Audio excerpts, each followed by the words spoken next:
سن لو Netanyahu اور Trump, اگر مسجد اقصی اور بیت المقدس کے تقدس کو پامال کرنے کی تم ناپاک کوشش کرو گے تو یاد رکھو دنیا کا ایک ایک بچہ کھڑا ہو جائے گا جس کے دل میں اشہد ان لا الہ الا اللہ محمد رسول اللہ کی صدائیں گونجتی ہیں۔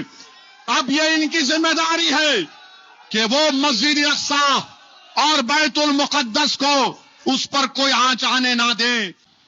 یاد رکھیے میری اس بات کو، یہ جو جنگ چل رہی ہے، یہ ظالم زائنس لوگ یہ کوشش کر سکتے ہیں کہ خدا نہ خواستہ، لاکھوں بار خدا نہ خواستہ، یہ مسجد اقصی اور بیت المقدس کو نقصان پہنچانا چاہتے ہیں۔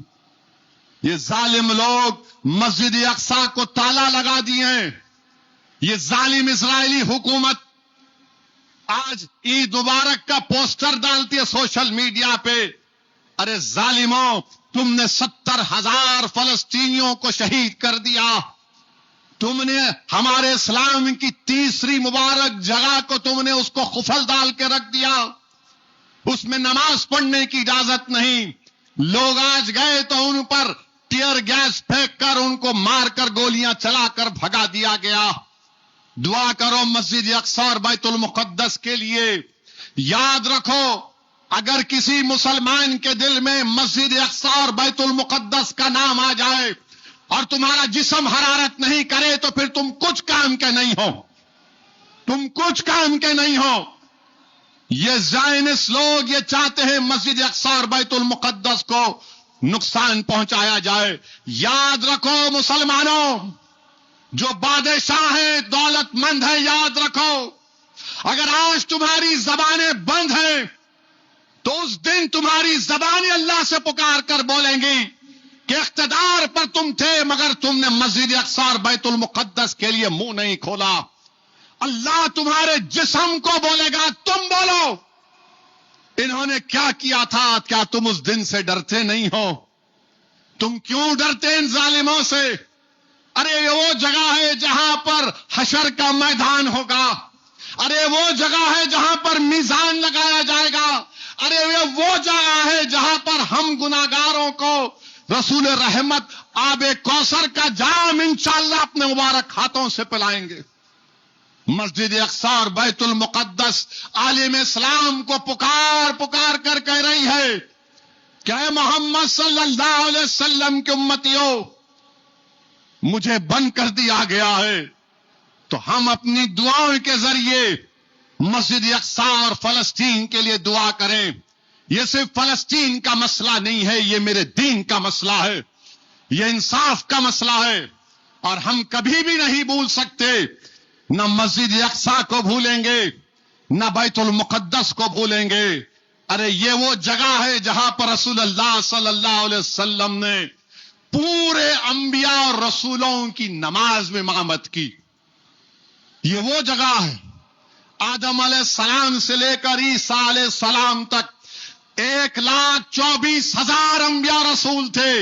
محمد صلی اللہ علیہ وسلم کی عظمت یہ ہے کہ جس کے نام کا صدقہ تم اور ہم کھاتے ہیں، انہوں نے ان سب کی امامت کی نماز میں۔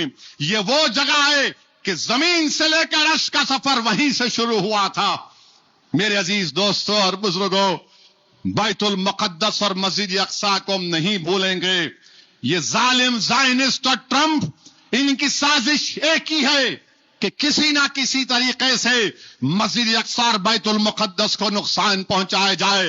سن لو نتنیاہو اور ٹرمپ، اگر مسجد اقصی اور بیت المقدس کے تقدس کو پامال کرنے کی تم ناپاک کوشش کرو گے تو یاد رکھو دنیا کا ایک ایک بچہ کھڑا ہو جائے گا جس کے دل میں اشہد ان لا الہ الا اللہ محمد رسول اللہ کی صدائیں گونجتی ہیں۔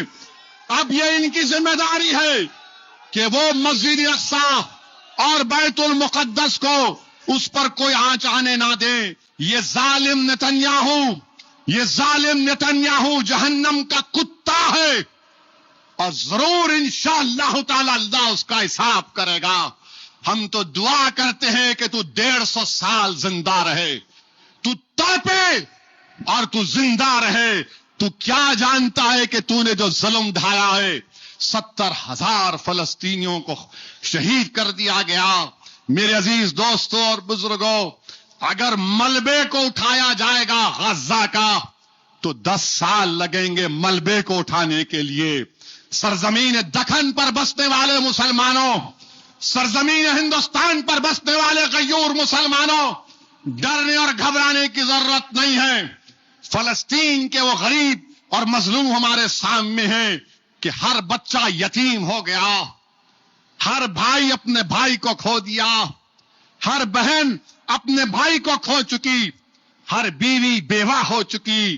میرے بھائی تب بھی آپ دیکھ رہے ہیں کہ ان کا ایمانی جذبہ زندہ ہے.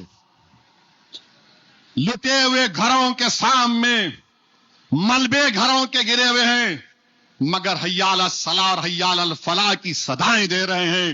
روزہ کھول رہے ہیں، پانی سے روزہ کھول رہے ہیں، کھجور سے روزہ کھول رہے ہیں، جو کچھ ملا روزہ کھول رہے ہیں اور اللہ سے دعا کر رہے ہیں کہ پروردگار تو ہمارے لیے کافی ہے، حسبنا اللہ و نعم الوکیل.